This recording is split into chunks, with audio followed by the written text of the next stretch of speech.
ஒரு விசேஷம் செய்யணும்னு சொன்னால், ஒரு சுப நிகழ்ச்சியை நடத்த வேண்டும் என்று சொன்னால் அதற்கு 5 அங்கங்கள் மிகவும் முக்கியம். இதைத்தான் நாம் பஞ்சாங்கம் என்ற பெயரிலே குறிப்பிடுகிறோம். இந்த 5 அங்கங்கள் என்ன என்ன அப்படின்னு சொல்லி பார்த்தோம்னா, முதலாவதாக வரக்கூடியது இந்த திதி என்பதுதான். திதி, வார, நக்ஷத்திர, யோக, கரணம் ஆக இந்த 5ஐயும் பார்த்துத்தான் அந்த சுப நிகழ்ச்சிக்கான நாளினை தீர்மானிக்க வேண்டும்னு சொல்றார். தித்தின்னு சொன்னா அது ஒரு சுப திதிகளில் வைக்க வேண்டும் அப்படின்னே சொல்றார். சுப தித்தின்னு சொன்னா நம்ம எதெல்லாம் தவிர்க்கணும்னு பார்த்தோம்னா, பிரதமையை தவிர்க்கணும், சதுர்த்தியை தவிர்க்கணும், அஷ்டமியை தவிர்க்கணும், நவமியை தவிர்க்கணும், சதுர்த்தசி திதியையும் தவிர்க்க வேண்டும், அமாவாசை பௌர்ணமியே தவிர்க்க வேண்டும் அப்படிங்கிற மாதிரி சொல்லியிருக்கா. மற்ற திதிகள் தான் சுப திதிகள் என்றே பார்க்கப்படுகிறது.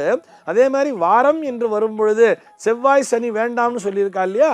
ஆக செவ்வாய் சனியை தவிர்த்து மற்ற வாரங்களிலே வைத்துக் கொள்கிறோம்.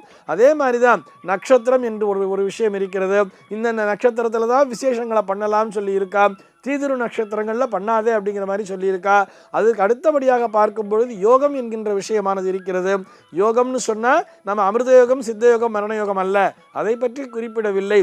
விஷ்கம்பம் முதல் வைத்ருதி வரையிலான ஒரு 27 யோகங்களை பற்றி பஞ்சாங்கம் பேசுகிறது. இதில் கூட சுபயோகம் என்பது என்றைக்கு வருகிறதோ அன்றைக்குத்தான் முகூர்த்தங்களை வைக்க வேண்டும் சொல்லியிருக்கா. அதே மாதிரி கரணம் என்று வரும்பொழுது அதிலே ஒரு 7 கரணங்கள் சுப கரணங்களாகவும் 4 கரணங்கள் அசுப கரணங்களாகவும் பார்க்கப்படுகிறது. அந்த அசுப கரணங்களிலும் செய்யக்கூடாதுங்கிற மாதிரி கொடுத்திருக்கா.